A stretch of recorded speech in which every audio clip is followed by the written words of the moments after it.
He's the man who made you once again afraid of ghosts, aliens, monsters, and the acting of Zooey Deschanel, Mark Wahlberg, and most of the Smith family. And don't forget pools.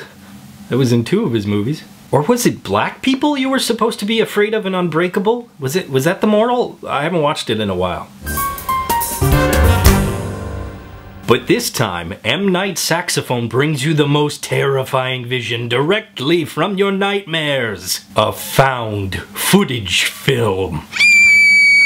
It must be 1999 all over again, because not only is M. Night Samurai returning to his roots and making a smaller film, but he's using found footage as if it hasn't been done to death already. Not to mention M. Night Switzerland actually put his name back on a project, which they stopped doing for a few films in a row because his name was actually hurting the advertising. Before I talk about The Visit, let me once again preface that I was one of M. Night Satellite's biggest supporters and defenders. I have always, for the most part, been in his corner. But I really feel he needed to fail, because as great as he once was, he was really starting to develop an ego. He actually went on record as saying, aside from Pixar, I have made the 4 most successful original films in a row. Well, yeah, maybe that's true, but then you made 4 of the biggest pieces of garbage in a row. Then again, the ego shouldn't come as a surprise, because this is the guy who wrote himself as the most important writer in the world in Lady in the Water. So it was great to see M. Night Spaghetti once again return to his roots. A simple concept, simple execution, and The Visit also marked the return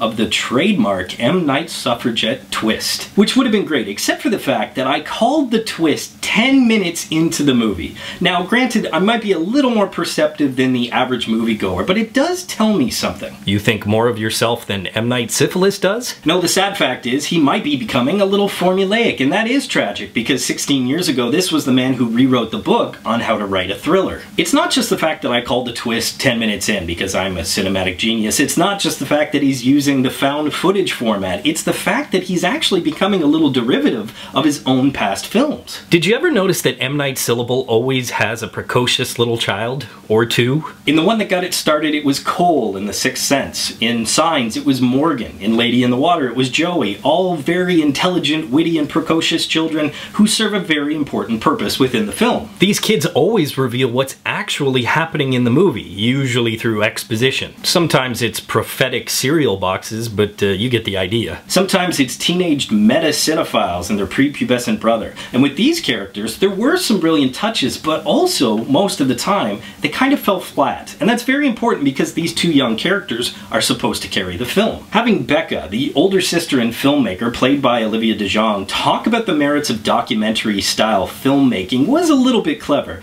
but ultimately I just found it to be too pretentious. I also found Tyler, the younger brother, played by Ed Oxenbould, to be played out very quickly, and that had everything to do with the fact that he rapped in the movie. He was a funny character, he had some great moments, but honestly, rapping? Isn't that something old people think is funny? Because in my opinion, that's the fastest way to make a kid look like a dick. I just found these 2 kid characters to be too much. It was supposed to be M. Night Strawberry's take on teenagers, but really, it just ended up being a middle-aged guy who seems out of touch. Before you jump all over me, just remember that I am a teacher, and for the better part of a decade, all I do is work with kids around this age. But maybe I'm the one who's out of touch. I talked to friends about Tyler, and they absolutely loved him and found him entertaining. So, if I am the one who doesn't know teenagers, the one thing I do know is movies. Especially horror movies.